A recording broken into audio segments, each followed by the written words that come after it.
The dream? Build a livable, affordable, eco-friendly community. California Forever owns more than 100 square miles of land here in Solano County, backed by Silicon Valley investors to build a new city. We're going back to what the Bay Area and Northern California used to do back in the 60s and 70s and 80s, when it was the center for high-tech manufacturing in America. This new city will be entirely self-funded and sustainable. The innovation engine that we have in Northern California is really special, and the fact that we are throttling it by not building enough housing is just crazy. Ladies and gentlemen, please welcome California Forever's Jan Sramek.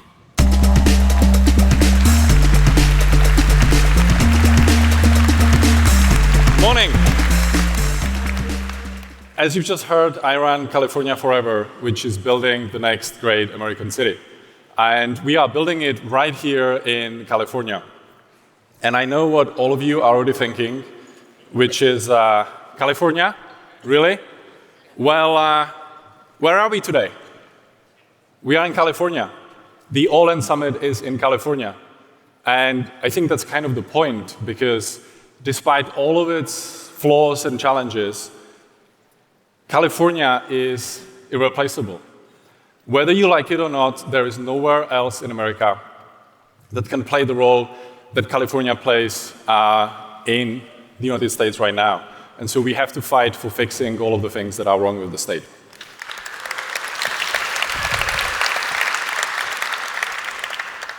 I was born in Eastern Europe in 1987 in the Czech Republic, which was 2 years before the wall came down.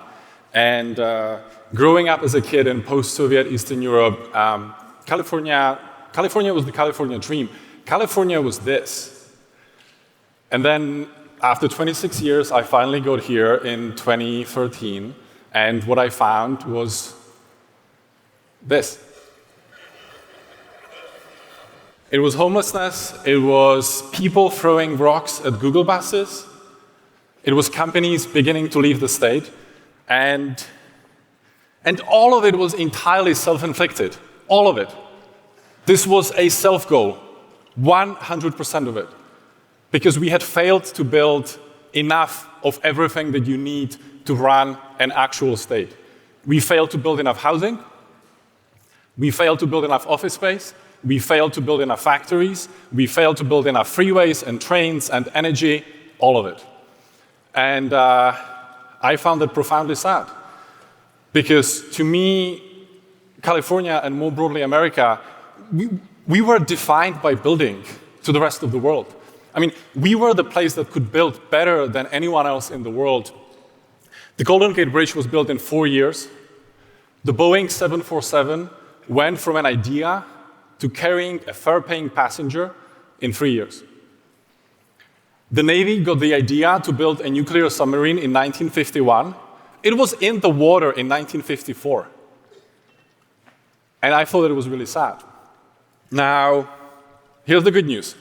It took a while, but in the last few years, both on the left and on the right, we have realized that this question of how do we build in America is going to be the defining question of the next 20 years.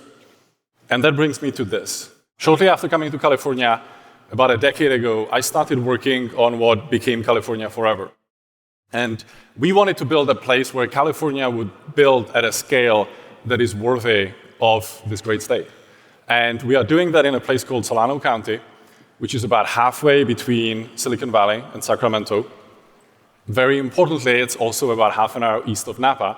Over the decade, we've raised over $1 billion, and we've acquired nearly 70,000 acres to build.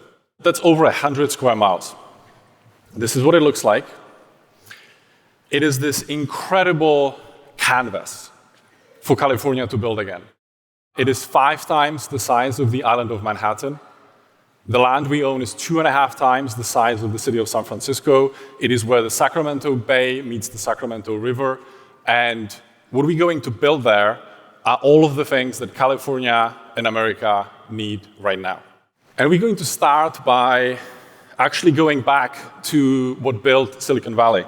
We're going to start by building the Solano Foundry, which will be the largest advanced manufacturing park in America, where Silicon Valley can once again co-locate R&D and production. There's been a lot of talk about China here today and onshoring manufacturing. We cannot compete with China and onshore manufacturing by throwing bodies at the problem. We simply don't have enough people in America to do that. The only way that we can compete is by building factories of the future where we use robotics and AI to dramatically increase the productivity per worker. That also makes the job more fun. That also allows those companies to pay those people way better to work in those factories. Who are the people who can build the factories of the future? Who are the people who do robotics and AI? Where do they live? They predominantly live in the Bay Area. And right now, we are making it insanely hard for them to do their job by forcing them every time they need to go to the factory floor to get on a plane in Silicon Valley and fly to some other part of America and then adjust it and then spend 3 days coming back. You cannot do a one-day trip to Texas or Ohio. It's a 3-day trip. We should have places where Silicon Valley can build an hour outside of Menlo Park. And that's what we're building with the Foundry. The second major national security issue that we're working on is shipbuilding. As you might have heard, we have quite a serious problem, Houston. Just as one example, Zhongjing Island shipyard in China built more ships last year than we have built collectively in the United States since the end of the Second World War. One shipyard. And by the way, every ship in China that is a commercial ship is built to military standards. So that if you need to, in a conflict scenario, you can mount it with guns and systems and everything else that you need. We have a long way to go. Here's the good news. Zhongjing Island, the Death Star of Chinese shipbuilding, is the area that you can see in red on this image. Newport News, which is the biggest shipyard we have in America, is shown in blue, and then the next few shipyards are the next shipyards where we build submarines and other programs. The good news is that they all fit on the 6.5 miles of waterfront that we own in Solano County on the Deepwater Ship Channel. All of them.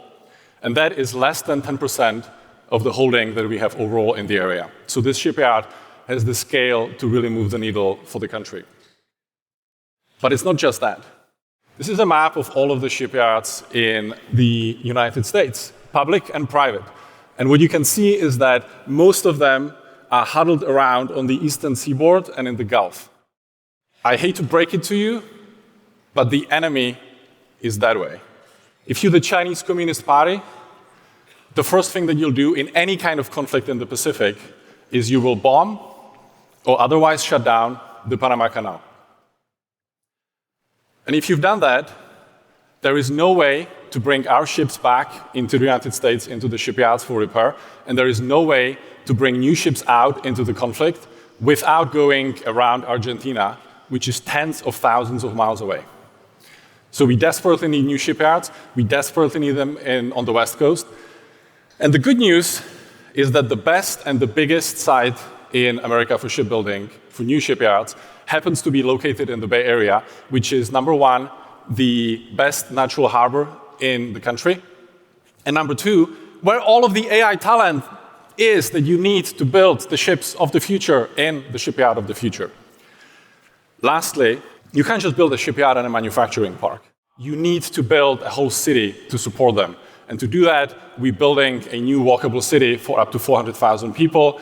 But unlike the shipyard and the foundry, which are about technologies of the future and of the 21st century, the city is inspired by old American neighborhoods, by places like Charleston and the West Village and Marina in San Francisco, where you have traditional, beautiful architecture. Your 8-year-old can walk to school alone, and you can have dinner with friends in a public square.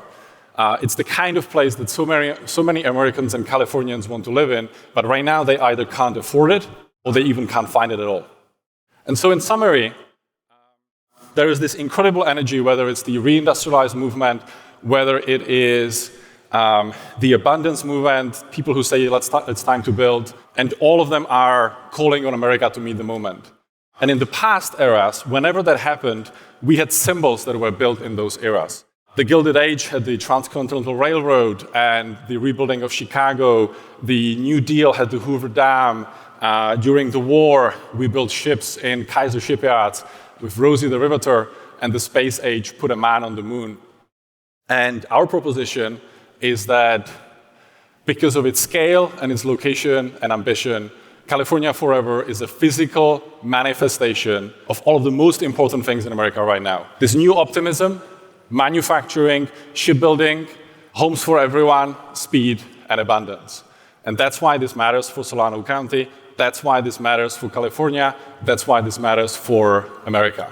Because all of these places need a new, shining city on a hill. And that's what we are building.